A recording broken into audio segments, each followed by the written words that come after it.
ഈ video Shri P C ജോർജിനെ പറ്റിയുള്ളതാണ്. P C ജോർജിൻ്റെ രാഷ്ട്രീയ പ്രവർത്തനത്തെ പറ്റിയല്ല. അദ്ദേഹം തെരഞ്ഞെടുപ്പ് കഴിഞ്ഞപ്പോൾ ക്രൈസ്തവ സഭയിലെ മെത്രാന്മാരെ പറ്റിയും ദീപിക പത്രത്തെ പറ്റിയും വിമർശിച്ച് ചില വാക്കുകൾ പറയുകയുണ്ടായി. ആ വാക്കുകളിൽ ഒരെണ്ണം ഊളത്തരമാണ് എന്നായിരുന്നു. ഊളത്തരം അല്ലെങ്കിൽ ഊളവർത്തമാനം, ഇത് പിന്നീട് അദ്ദേഹം പിൻവലിച്ചു. ഒരു മെത്രാനൊക്കെ അല്ലേ ഊള എന്നൊന്നും പറയണ്ട, അതുകൊണ്ട് അത് മാത്രം ഞാൻ പിൻവലിച്ചിരിക്കുന്നു എന്ന് പറഞ്ഞു. ഞാൻ ഈ പി സി ജോർജിനെ പോലെയുള്ള ധാരാളം കാരണവന്മാരെ ഇപ്പോഴും കാണുന്ന ആളാണ്. അവരുമൊക്കെ ആയിട്ട് സംസാരിക്കുന്ന ആളുകളാണ്.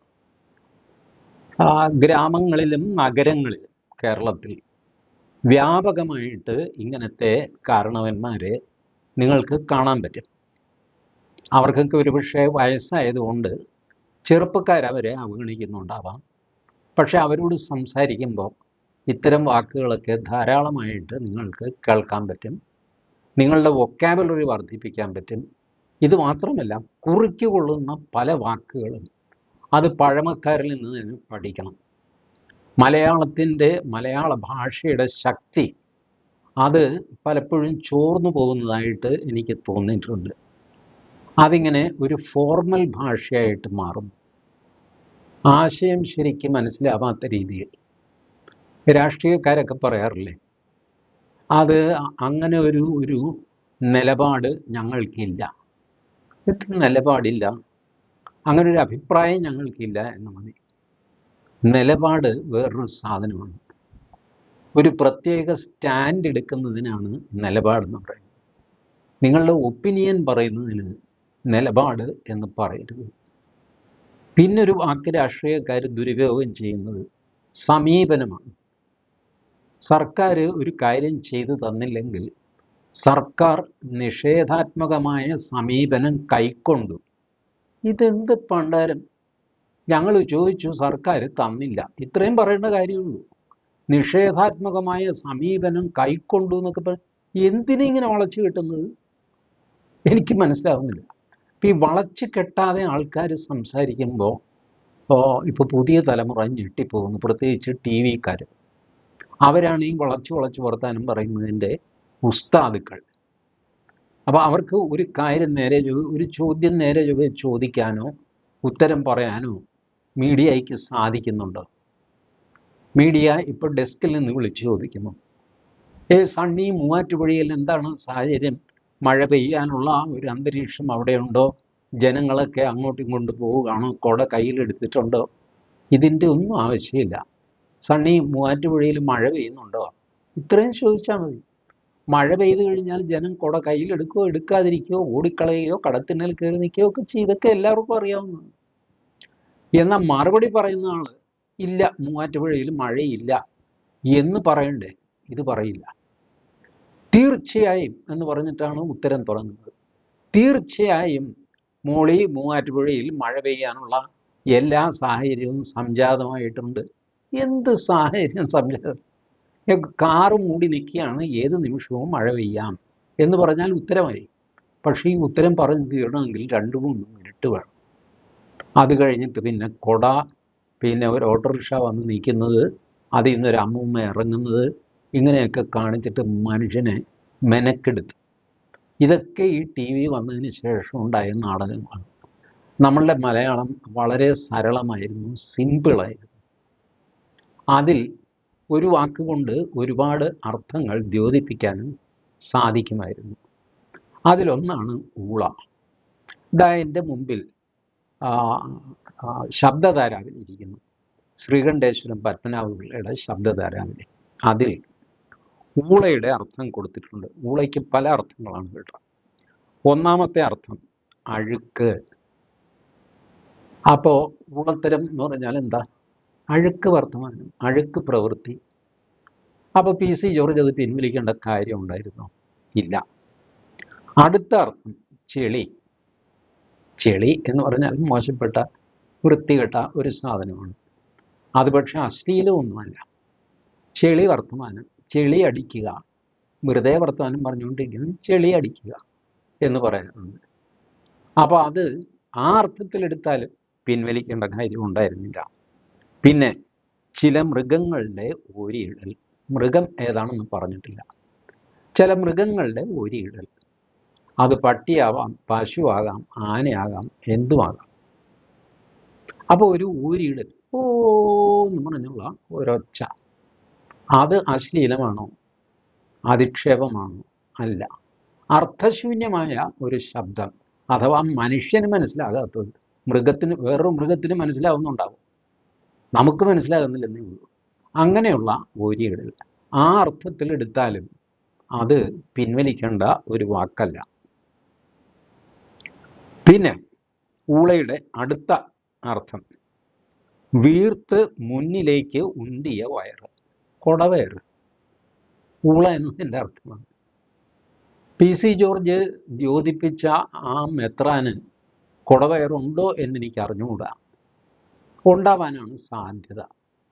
ഒരു 40 വയസ്സ് കഴിഞ്ഞ മലയാളിക്ക്, പ്രത്യേകിച്ചും പള്ളിയിലച്ചന്മാർക്ക്, കൊടവയറില്ലാതെ വരാൻ സാധ്യതയില്ല. അല്ലെങ്കിൽ അത്ര വലിയ അധ്വാനമൊക്കെ ചെയ്യാൻ തെങ്ങ് കയറുകയും പശുക്കറവയൊക്കെ അച്ഛന്മാരുണ്ട്. അപ്പോൾ അങ്ങനെ വല്ലവരും ആണെങ്കിൽ ശരി. ഞാൻ ഇദ്ദേഹത്തെ അറിയില്ല, ഏത് മെത്രാനെ പറ്റിയാണ് ഇത് പറഞ്ഞതെന്നോ. ഇനി പറഞ്ഞാൽ തന്നെ ആ മെത്രാനെ എനിക്ക് തിരിച്ചറിയാൻ, ഇവർ ഈ തൊപ്പിയും സംഗതിയൊക്കെ വെച്ച് കഴിയുമ്പോൾ എനിക്ക് ഏകദേശം കണ്ടാൽ എല്ലാവരും ഒരുപോലെ ഇരിക്കുന്നത്. അതെൻ്റെ കുറ്റമാണെന്ന് വെച്ചു, പക്ഷേ എനിക്ക് തിരിച്ചറിയാൻ വലിയ പ്രയാസമാണ്. ഏതായാലും വീർത്ത് മുന്നിലേക്ക് ഉന്തിയ വയറ്, അത് പിൻവലിക്കേണ്ട കാര്യം ഉണ്ടായിരുന്നില്ല. ഇനി അടുത്ത സെറ്റ് ഓഫ് അർത്ഥം, ഊള ഒരിനം മത്സ്യം. മത്സ്യം എന്ന് പറഞ്ഞു കഴിഞ്ഞാൽ എന്താ അപമാനം. ഒരിനം മത്സ്യം, ഊള മത്സ്യം. അത് കഴിക്കാവുന്നതാണോ കഴിക്കാൻ പാടില്ലാത്തതാണോ എന്നൊന്നും എനിക്കറിയില്ല കേട്ടോ. പിന്നെ ഒരിനം വള്ളി, പടർന്നു കിടക്കുന്ന വള്ളി, അതൊരു മോശം കാര്യമൊന്നും അല്ലല്ലോ. അതായി. 3 എരുമക്കിടാവ്. എരുമക്കിടാവ് എന്ന് പറഞ്ഞു കഴിഞ്ഞാൽ ഒരു രീതിയിലും അധിക്ഷേപമാർക്കല്ല. എരുമക്കിടാവിനെ നിങ്ങൾ കണ്ടിട്ടില്ലേ? പശുക്കിടാവിനെ പോലെ നിഷ്കളങ്കമായ വട്ടക്കണ്ണും ഒക്കെ ആയിട്ട് നിൽക്കുന്ന എരുമക്കിടാവ്, ഒരു കുഴപ്പമില്ല. അടുത്തത് ഊളക്കാറ്റ്, ശബ്ദമുണ്ടാക്കിക്കൊണ്ട് വീശുന്ന തണുത്ത കാറ്റ്. നല്ലൊരു സാധനമല്ലേ? അല്പം ശബ്ദമുണ്ടാക്കി ഷൂ എന്നൊക്കെ പറഞ്ഞു ഓലയൊക്കെ അടിച്ചപ്പോൾ കുറേ കരിയിലയൊക്കെ താഴെ വീഴ്ത്തി ഇച്ചിരി തണുപ്പ്, നമ്മൾ നല്ല തണുത്ത കാറ്റ്, അതാണ് ഊളക്കാറ്റ്, ഊളൻ കാറ്റ്. പിന്നെ ഉള്ളത് ഊളൻ, കുറുനരി, കുറുക്കൻ. പക്ഷേ ഇതിൻ്റെ അടുത്ത അർത്ഥം കൗശലക്കാരൻ, ഗൂഢതന്ത്രക്കാരൻ. ഇതാണ് ഊളൻ്റെ അർത്ഥം. അപ്പം ശരിക്ക് പറഞ്ഞാൽ ഊളത്തരം എന്ന് PC ജോർജ് പറയുമ്പോൾ അദ്ദേഹത്തിൻ്റെ അന്തരാത്മാവിലെ അർത്ഥം ഗൂഢതന്ത്രക്കാരൻ എന്നാണ്. കാരണം ആ ബിഷപ്പിൻ്റെ പ്രവൃത്തി അങ്ങനെയായിരുന്നില്ല. സൂത്രത്തിന് കന്യാസ്ത്രീ മഠങ്ങളിലൊക്കെ വിളിച്ചിട്ട് PC വോട്ട് ചെയ്യരുത് കേട്ടോ എന്നൊക്കെ പറയുന്ന ഗൂഢതന്ത്രം. അതുകൊണ്ടാണ് വളരെ നാച്ചുറലായിട്ട് PC ജോർജിൻ്റെ ഉള്ളിൽ നിന്ന് അപ്രോപ്രിയേറ്റ് ആയിട്ടുള്ള ആ വാക്ക് വന്നത്. അത് ഈ കാരണവന്മാരെ അറിയാതെ സംഭവിക്കുന്നതാണ്. ഒരു സംഗതിക്ക് പറ്റിയ വാക്ക് അവരുടെ വായിൽ നിന്നങ്ങ് പുറപ്പെടും, ആ വാക്ക് കറക്റ്റായിരിക്കുകയും ചെയ്യും. പിന്നെ ഈ TV-ക്കാരും അവരിവരൊക്കെ പേടിപ്പിച്ച് കഴിയുമ്പോഴാണ് അവരിത് മയപ്പെടുത്തുന്നത്, എന്തോ അബദ്ധം ചെയ്തു എന്നുള്ള മട്ടിൽ. വാസ്തവത്തിൽ കാരണവന്മാർ അബദ്ധം ചെയ്തിട്ടില്ല. കാരണവന്മാർ ഇപ്പം PC ജോർജ് ഇത് തന്നെ പറഞ്ഞാൽ മതിയായിരുന്നു, ഞാൻ ഊളത്തരമെന്ന് പറഞ്ഞു അല്ലെങ്കിൽ ഊളനെന്ന് വിളിച്ചു, അതിൻ്റെ അർത്ഥം എന്താ മക്കളെ നിങ്ങൾ നോക്ക്. നിങ്ങൾ ഊള എന്ന് പറഞ്ഞാൽ ഒരു മോശം വാക്കാണെന്ന് നിങ്ങൾ അങ്ങ് തീരുമാനിച്ചു. നിങ്ങളുടെ തീരുമാനമല്ലല്ലോ. ഈ വാക്കിനൊരു അർത്ഥമുണ്ടല്ലോ, എഴുതി വയ്ക്കപ്പെട്ട അർത്ഥമുണ്ട്. മലയാളത്തിലെ സ്റ്റാൻഡേർഡ് നിഘണ്ടുവാണ് ശ്രീകണ്ഠേശ്വരം പത്മനാഭപിള്ളയുടെ ശബ്ദധാരാവലി. അതിനെ വെല്ലാൻ വേറൊരു മലയാളം ഡിക്ഷണറി ഇറങ്ങിയിട്ടില്ല ഇതുവരെ. അതിലെ അർത്ഥമാണ് ഞാൻ ഈ പറയുന്നത്. കൗശലക്കാരൻ, ഗൂഢതന്ത്രക്കാരൻ. പിന്നെ ഉണ്ട് ഊളനിലം, ഊളാച്ചി, ഊളാവ്, ഊളി, ഇങ്ങനെ പല വകഭേദങ്ങളുണ്ട്, അതിവിടെ പ്രസക്തമില്ല. അപ്പം എൻ്റെ അഭിപ്രായത്തിൽ PC ജോർജ് ആ വാക്ക് പിൻവലിക്കരുതായിരുന്നു. ശരി, അദ്ദേഹം പിൻവലിച്ചു, ഒരു വിശാല ഹൃദയം എന്ന് നമുക്ക് കരുതാം. എല്ലാവർക്കും ഈ NK പ്രേമേന്ദ്രനെ പോലെ വായിൽ പ്രിൻറ്റിംഗ് പ്രസ്സുമായിട്ട് നടക്കാൻ പറ്റില്ലല്ലോ. പ്രേമേന്ദ്രൻ്റെ സംസാരം നിങ്ങൾ കേട്ടിട്ടില്ല, വളച്ച് തിരിച്ച് ഇങ്ങനെ പ്രിൻറ്റിംഗ് പ്രസ് വെച്ച പോലെയാണ്. പലപ്പോഴും നമുക്ക് മനസ്സിലാവില്ല, കാരണം എവിടെ തുടങ്ങി എവിടെ അവസാനിപ്പിച്ചു എന്ന് കേൾക്കുന്ന ആളിന് മനസ്സിലാവില്ല, പ്രേമേന്ദ്രനും മനസ്സിലാവില്ല. പിന്നെ അനാവശ്യമായി വലിച്ചു നീട്ടില്ല, അത് വടക്കോട്ടുള്ളവർക്കാണ്. 7 മണിക്ക് മുതൽ വോട്ട് ചെയ്യാം എന്ന് പറഞ്ഞാൽ മതി. ഇല്ല, 7 മണി മുതൽ വോട്ട് ചെയ്യാൻ വേണ്ടി കഴിയും. എന്താ ഈ വേണ്ടി കഴിയും? വോട്ട് ചെയ്യാം എന്ന് പറഞ്ഞാൽ മതി.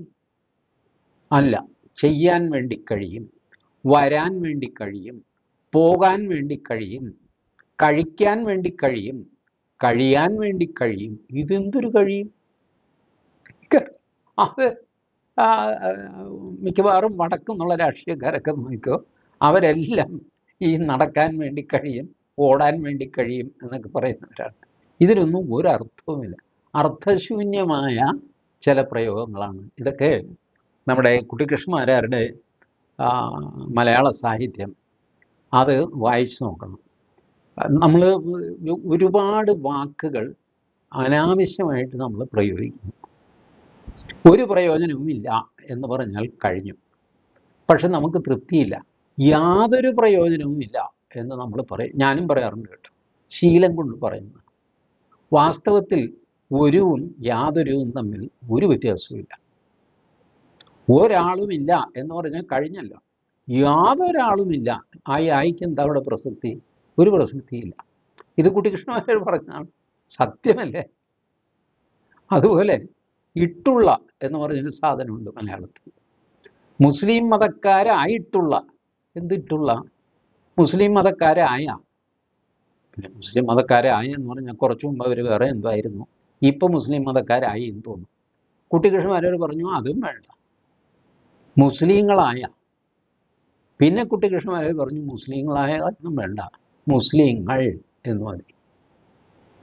മുസ്ലിങ്ങളായിട്ടുള്ള രാജാക്കന്മാർ എന്നെഴുതുന്നതിന് പകരം മുസ്ലിം രാജാക്കന്മാർ എന്ന് എഴുതിയാൽ മതി. പക്ഷെ നമുക്കൊരു തൃപ്തി വരുന്നില്ല, ഇച്ചിരി വലിച്ച് നീട്ടി അങ്ങനെ. ഇനി അതുപോട്ടെ, ദീപിക പത്രത്തെ പറ്റി PC ജോർജ് ആ പത്രം ഇറക്കുന്നവരെ പറ്റി തന്തയ്ക്ക് പറക്കാത്തവരാണ് എന്ന് പറഞ്ഞു. ഇതൊരു കുഴപ്പമാണല്ലോ എന്ന് ഒരാഴ്ച മുമ്പാണെങ്കിൽ ഞാൻ വിചാരിക്കുമായിരുന്നു. ഇപ്പോൾ ഞാനങ്ങനെ വിചാരിക്കുന്നില്ല. അതിലൊരു കുഴപ്പവുമില്ല. തന്തയ്ക്ക് പറക്കാത്തവൻ എന്ന് പറഞ്ഞാൽ ഇംഗ്ലീഷിൽ ബാസ്റ്റാർഡ് എന്നുള്ള വാക്കിൻ്റെ തർജ്ജമയാണ് തന്തയ്ക്ക് പറക്കാത്തവൻ. ഈ ബാസ്റ്റാർഡ് ഒരു അശ്ലീല വാക്കല്ല എന്ന് സുപ്രീം കോടതി വിധിച്ചു. ഇപ്പം ഈ ഏപ്രിൽ 6-ാം തീയതിയിലത്തെ വിധിയിലാണ് സുപ്രീം കോടതി പറഞ്ഞിരിക്കുന്നത് ബാസ്റ്റാർഡ് ഒരു അശ്ലീല വാക്കല്ല, ഒബ്സീനല്ല. അതിൻ്റെ അർത്ഥം എന്തുമായിക്കോട്ടെ, അത് ഉപയോഗിക്കുന്ന ആൾ, അത് കേൾക്കുന്നവരിൽ ഒരു ലൈംഗികമായ അർത്ഥം പെട്ടെന്ന് മനസ്സിൽ വരത്തക്ക രീതിയിലാണോ അത് പ്രയോഗിക്കുന്നത്, ഇതാണ് അശ്ലീലമാണോ അല്ലെന്ന് തീരുമാനിക്കാനുള്ള മാനദണ്ഡം.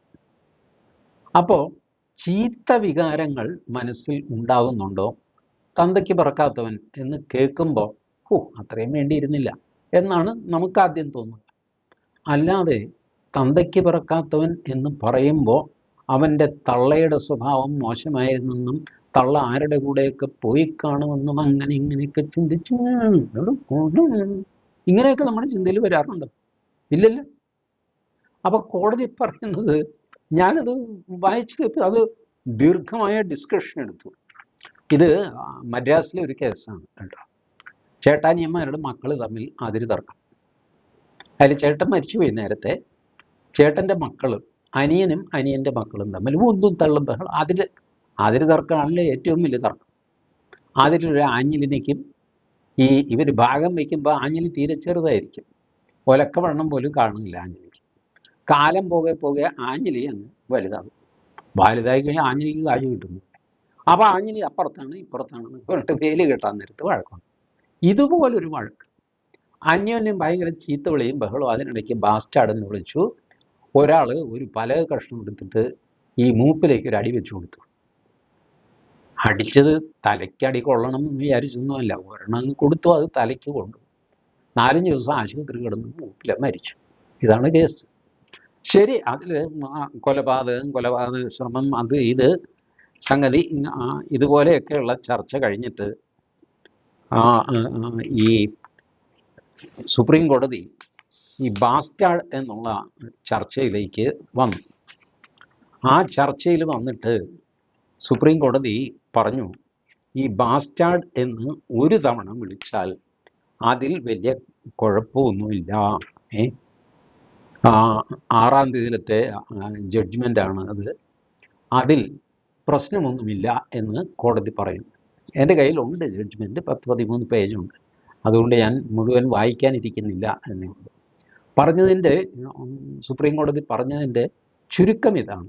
ഈ അശ്ലീലം എന്ന് പറഞ്ഞിട്ടാണ് പോലീസ് ഈ കേസിൽ ഈ ബാസ്റ്റാർഡ് എന്നുള്ള വാക്ക് കൊണ്ടുവന്നിരിക്കുന്നത്. അശ്ലീല വാക്ക് ഉപയോഗിച്ച് കഴിഞ്ഞാൽ അതിനൊരു ശിക്ഷയുണ്ട്. വലിയ ശിക്ഷയൊന്നുമല്ല, ചെറിയൊരു ശിക്ഷയുണ്ട്. IPC 292A എന്നോ മറ്റോ പറഞ്ഞൊരു വകുപ്പ്. അത് ലോവർ കോർട്ട് അത് അശ്ലീലമല്ല എന്ന് പറഞ്ഞു, ഹൈക്കോടതി അതാണെന്ന് പറഞ്ഞു, സുപ്രീം കോടതി അത് അനലൈസ് ചെയ്തിട്ട് അല്ല എന്ന് പറഞ്ഞു. മനസ്സിലായി? സുപ്രീം കോടതി കണ്ടെത്തിയത് ഈ വാക്ക് ഉച്ചരിക്കുമ്പോൾ നിങ്ങൾക്ക് ഒരു ലൈംഗികമായ ചോദന ഉണ്ടാവുന്നുണ്ടോ, ലൈംഗിക വിചാരത്തിലേക്ക് കേൾക്കുന്നവർ പോകുന്നുണ്ടോ, ഇല്ല എന്നുള്ളതാണ് വാസ്തവം. ഒരാൾ മറ്റൊരാളെ ബാസ്റ്റാർഡെന്ന് വിളിക്കുമ്പോൾ അവൻ എന്നെ ബാസ്റ്റാർഡെന്ന് വിളിച്ചു എന്നുള്ള ദേഷ്യമാണ് മറ്റേ ആൾക്ക്. അല്ലാതെ ബാസ്റ്റാർഡിൻ്റെ അർത്ഥം ആലോചിച്ചിട്ട് അതിനൊരു സെക്ഷൽ ഓവർടോൺ ഉണ്ടല്ലോ, അതെൻ്റെ അമ്മയെ പറ്റിയാണല്ലോ എന്നൊക്കെ ആലോചിച്ചുള്ള ദേഷ്യമൊന്നും അല്ലാതെ. ബാസ്റ്റാർഡ് ഒരു മോശം വാക്കാണെന്ന് മനസ്സിൽ രജിസ്റ്റർ ചെയ്തിട്ടുണ്ട് ചെറുപ്പം മുതലേ. അത് കേൾക്കുമ്പോൾ ദേഷ്യം വരുന്നു. അതാണ്. അപ്പോൾ അത് ദേഷ്യം വന്നോട്ടെ, അതിൻ്റെ പേരിൽ ഉന്തും തള്ളും നടന്നോട്ടെ. കോടതി പറഞ്ഞു, ബാസ്റ്റാർഡ് എന്നുള്ള വാക്ക്, തന്തയ്ക്ക് പറക്കാത്തവൻ എന്നുള്ള വാക്ക് in itself is not an offence. ഞാനിത് PC ജോർജ് അവറുകളിലെ ശ്രദ്ധയിൽപ്പെടുത്താനായിട്ടാണ് ഈ ജഡ്ജ്മെൻറ്റ് പറയുന്നത്. ഇപ്പോൾ ഏപ്രിൽ 6-ാം തീയതി സുപ്രീം കോടതി ഇറക്കിയ 13 പേജുള്ള ജഡ്ജ്മെൻറ്റാണ്. ചെറിയൊരു ജഡ്ജ്മെൻറ്റാണ്. കാരണം ഹൈക്കോടതിയുടെ പല ഭാഗങ്ങളും ശരിവെച്ചിട്ട് അവരങ്ങ് വിടുകയാണ്. ആകെ ഈ ബാസ്റ്റാർഡ് എന്നുള്ള വാക്കിനെ ചൊല്ലിയുള്ള വിശകലനമാണ് ഒരു 2 പേജ് 2.5 പേജ് അവരെഴുതിയിരിക്കുന്നത്. അപ്പോൾ ദീപിക പത്രം PC ജോർജിനെതിരെ ഒരു മാനനഷ്ട കേസ് കൊടുക്കാൻ എല്ലാ സാധ്യതയും ഞാൻ കാണുന്നുണ്ട്. കാരണം മലയാളിയുടെ സ്വഭാവം അനുസരിച്ച് തന്തയ്ക്ക് പറക്കാത്തവർ എന്ന് പറഞ്ഞാൽ അത് പ്രശ്നമാണ്. ദീപിക ഓടി വക്കീലിനെ വിളിക്കും. വക്കീൽ പറയും, ഇവനെ നമുക്ക് കൊടുക്കാം, തന്തയ്ക്ക് പറക്കാത്തവനെ വിളിക്കും, അതും പരസ്യമായിട്ട്. പക്ഷേ ഇതിൽ നമുക്ക് PC കുടുങ്ങിയത് തന്നെ എന്നൊക്കെ പറയും. കാരണം ഏപ്രിൽ 6-ന് ഇറങ്ങിയ ജഡ്ജ്മെൻ്റാണല്ലോ, എല്ലാ വക്കീലന്മാരുടെ കയ്യിൽ ഇത് എത്തണമെന്നൊന്നുമില്ല. അതുകൊണ്ട് PC ജോർജ് ഇത് ശ്രദ്ധിക്കണമെന്നൊന്നുമില്ല. ഷോൺ ജോർജ് എങ്കിലും ഈ വീഡിയോ കാണുകയാണെങ്കിൽ, ഷോൺ ജോർജ് വക്കീലുമാണല്ലോ, കഴിഞ്ഞ 6-ാം തീയതിയിലത്തെ സുപ്രീം കോടതി ജഡ്ജ്മെൻറ്റ്, കേസ് നമ്പറൊന്നും വേണ്ട, ഇപ്പോൾ ഈ ഫ്രീ ടെക്സ്റ്റ് ഇട്ട് സെർച്ച് ചെയ്യാം. അതിൽ ബാസ്റ്റാർഡ് എന്നുള്ള വാക്ക് അത്യപൂർവമല്ലേ വരുന്നുള്ളൂ. അപ്പോൾ ഫ്രീ ടെക്സ്റ്റിൽ ബാസ്റ്റാർഡ് എന്ന് അടിച്ചിട്ട് സെർച്ച് കൊടുക്കുക, 6th ഏപ്രിൽ ഡേറ്റ് കൊടുക്കുക, സാധനം കയ്യിലിരിക്കും. അപ്പോൾ ഇനി എന്നിട്ടും കിട്ടിയില്ലെങ്കിൽ എന്നെ കോണ്ടാക്ട് ചെയ്താൽ മതി, ഞാൻ കോപ്പി തരാം. അതുകൊണ്ട് തന്തയ്ക്ക് പറക്കാത്തവർ എന്ന് PC ജോർജ് പ്രയോഗിച്ചതിൽ തെറ്റില്ല, ഊളത്തരം എന്ന് പ്രയോഗിച്ചതിൽ യാതൊരു തെറ്റുമില്ല. അത് പിൻവലിക്കേണ്ട കാര്യമുണ്ടായിരുന്നില്ല. പക്ഷേ അദ്ദേഹം ഒരേ സമയം ഒരു പൊതുപ്രവർത്തകനും കൂടെയാണല്ലോ. 10 പേര് പറഞ്ഞു അയ്യോ അത് ശരിയായില്ല കേട്ടോ എന്നൊക്കെ പറഞ്ഞു കഴിയുമ്പോൾ പിൻവലിക്കുന്നതും ഒരു നല്ല സ്വഭാവമാണ്. ഏതായാലും ഒരു കാര്യങ്ങൾ വെട്ടിത്തുറന്ന് പറയുന്ന ഔട്ട്സ്പോക്കൺ എന്ന വിഭാഗത്തിൽപ്പെട്ട അപൂർവം ജനുസാണ് PC ജോർജ്. ഇതുപോലെ ഇങ്ങനെയുള്ള ആൾക്കാരുടെ എണ്ണം കേരളത്തിൽ കുറഞ്ഞു വരികയാണ്. അവരുടെ വംശനാശം സംഭവിക്കുമോ എന്ന് പോലും എനിക്ക് ഭയമുണ്ട്. കാരണം അത്ര ഭീകരമാണ് ഈ ടി വി ചാനലുകളുടെ സമ്മർദ്ദം. ഇവർ വാ തുറക്കാൻ ശ്രമിച്ചില്ല, വാ തുറന്നാൽ അവർ പ്രശ്നമുണ്ടാക്കും. സുരേഷ് ഗോപി സ്ഥിരം പ്രയോഗിക്കാറുണ്ട് ഒറ്റത്തന്തയ്ക്ക് പിറന്നവൻ എന്ന്. അതിൻ്റെ അർത്ഥം എല്ലാവർക്കും മനസ്സിലാകുന്നുണ്ട്. എന്നാൽ അത് വ്യാകരണ ദൃഷ്ടിയാ നോക്കൂ. ഒറ്റത്തന്തയ്ക്കല്ലേ എല്ലാവരും പിറക്കുന്നു, ഒരു തന്തയ്ക്കല്ലേ പിറക്കാൻ പറ്റുള്ളൂ? പല തന്തയായിട്ട് പിറക്കാൻ പറ്റുള്ളൂ? ഇല്ല. ആർക്കായാലും ഒരേ ഒരു തന്തയോ ഉണ്ടാവുള്ളൂ. അമ്മയുടെ സ്വഭാവം എന്താണെങ്കിലും ശരി, ഇവൻ്റെ തന്ത ഒരാളായിരിക്കും. അപ്പോൾ ഒറ്റത്തന്തയ്ക്ക് പിറന്നവൻ എന്ന് പറയുന്നതിൽ പ്രത്യേകിച്ച് വലിയ അർത്ഥമുണ്ടോ? ഇല്ല. വ്യാകരണ ദൃഷ്ടിയാ ഇല്ല. പക്ഷേ സമൂഹത്തിൽ അത് പറയുമ്പോൾ ഉണ്ടാവുന്നൊരു വെയിറ്റ് വേറെയല്ലേ. അപ്പോൾ വാക്കുകളുടെ അർത്ഥം മാത്രമല്ല, വേറെയും ചില മാനങ്ങളുണ്ട്. അതുപോലെയാണ് ഈ മൂളത്തരം, തന്തയ്ക്ക് പിറക്കാഴുക, ഇങ്ങനത്തെ വാക്കുകൾ ഉണ്ടായതും അതിന് പല മാനങ്ങളുണ്ടായതും ഒക്കെ. പക്ഷേ ഒരു കേസ് എന്നുള്ള നിലയിൽ നിങ്ങൾ കോടതിയിൽ കൊണ്ടുപോയി കഴിഞ്ഞാൽ മൂക്കും കുത്തി വീഴുകയുള്ളൂ. അതുകൊണ്ട് എനിക്ക് മെത്രാന്മാരോടാണെങ്കിലും ദീപിക പത്രത്തിനോടാണെങ്കിലും പറയാനുള്ളത്, പി സി ജോർജിനെതിരെ കേസ് എന്നൊന്നും പറഞ്ഞ് ഇറങ്ങി പുറപ്പെടരുത്. ഒന്ന്, ആ മനുഷ്യൻ ഒരുപാട് കേസ് കണ്ട ആളാണ്. രണ്ട്, അങ്ങനെയൊന്നും തോറ്റു കൊടുക്കുന്ന ആളുമല്ല. മൂന്ന്, നിങ്ങൾക്ക് വല്ലാത്ത പണച്ചെലവുണ്ടാകും. നിങ്ങൾ എത്രയും വേഗം ഈ ഉണ്ടായിരിക്കുന്ന അസ്വാരസ്യം ഇല്ലാതെയാക്കാൻ വേണം ശ്രമിക്കാൻ. ഞാൻ കത്തോലിക്ക സഭ അല്ലെങ്കിൽ ദീപിക പത്രം BJPക്ക് അനുകൂലമായിട്ട് തിരിയണം എന്നൊന്നും ഞാൻ പറയുന്നില്ല. പക്ഷേ വല്ലാതെ BJPക്ക് എതിരായിട്ടും തിരിയരുത്. ലോകത്ത് സെക്യുലറിസം എന്ന വാക്ക് വന്നത് സഭ കാരണമാണ്. അറിയാമല്ലോ ചരിത്രം. സഭ, ചർച്ച്, ഇത് ഭരണകാര്യങ്ങളിൽ നിരന്തരം ഇടപെടുകയും ഭരണാധികാരികളെ ബുദ്ധിമുട്ടിക്കുകയും ചെയ്തതിലൂടെയാണ് സെക്യുലറിസം, പള്ളി വേറെ ഭരണം വേറെ എന്ന് യൂറോപ്പിൽ തീരുമാനിക്കാൻ കാര്യം. അത് കഴിഞ്ഞ് നെപ്പോളിയനോ ആരാ 110 ഏക്കർ സ്ഥലം വത്തിക്കാൻ തിരിച്ചു കൊടുത്തിട്ട് തിരുമേനി ഇവിടെ ഇരുന്നോളണം, വേണ്ടാത്ത കാര്യത്തിൽ ഇടപെടരുത് എന്നൊക്കെ പറഞ്ഞിട്ട് ഇരുത്തിയാണ് വിട്ടത്. അത് രണ്ടിന് രണ്ട് പാത്രമാക്കിയത്. ഇപ്പം അവിടെയൊന്നും ഒരു ബിഷപ്പും ഭരണകാര്യത്തിലോ തെരഞ്ഞെടുപ്പിലോ ഒന്നും ഇടപെടാറില്ല. അമേരിക്കൻ തെരഞ്ഞെടുപ്പ് നടക്കുമ്പോൾ ഏതെങ്കിലും ബിഷപ്പ് പ്രസംഗിച്ചുകൊണ്ടത് നിങ്ങൾ കേട്ടിട്ടുണ്ടോ? ഇറ്റലിയിൽ തെരഞ്ഞെടുപ്പ് നടക്കുമ്പോൾ പോപ്പ് എന്തെങ്കിലും പ്രസ്താവന ഇറക്കാറുണ്ടോ? നാരായണൻകുട്ടിക്ക് വോട്ട് ചെയ്യണമെന്ന് പറഞ്ഞു? ഇല്ല. ഇതിവിടെ ഈ കേരളത്തിലുള്ള പരിപാടിയാണ്. മിസോറാമിലോ നാഗാലാൻഡിലോ അവിടെയൊക്കെയുള്ള ക്രിസ്ത്യൻ ബിഷപ്പുമാരുണ്ട്, ഇതുപോലെയൊക്കെ തന്നെ ബിഷപ്പുമാർ അവിടെ. അവരാരും ഇതുപോലെ രാഷ്ട്രീയത്തിൽ ഇടപെടാറില്ല. ഇവിടെയാണ് ഈ രാഷ്ട്രീയ കളി. അത് വിമോചന സമരകാലം മുതൽ തുടങ്ങിയതാണ്. വിമോചന സമരകാലത്ത് ഒരുപക്ഷെ അതിന് ന്യായം ഉണ്ടായിരുന്നിരിക്കാം, ഞാനതിലേക്ക് കടക്കുന്നില്ല. പക്ഷേ ഈ സ്വഭാവം നല്ലതല്ല. Church has to be separated from politics. അതാണ് ചർച്ചിനും നല്ലത്, അൽമായർക്കും നല്ലത്. ഇനി അങ്ങനെയല്ല, ഇടപെടാൻ തന്നെയാണ് തീരുമാനമെങ്കിൽ PC ജോർജിനെ പോലെയുള്ള കട്ടയന്മാരെ നേരിടാനും തയ്യാറെടുക്കണം. Thank you.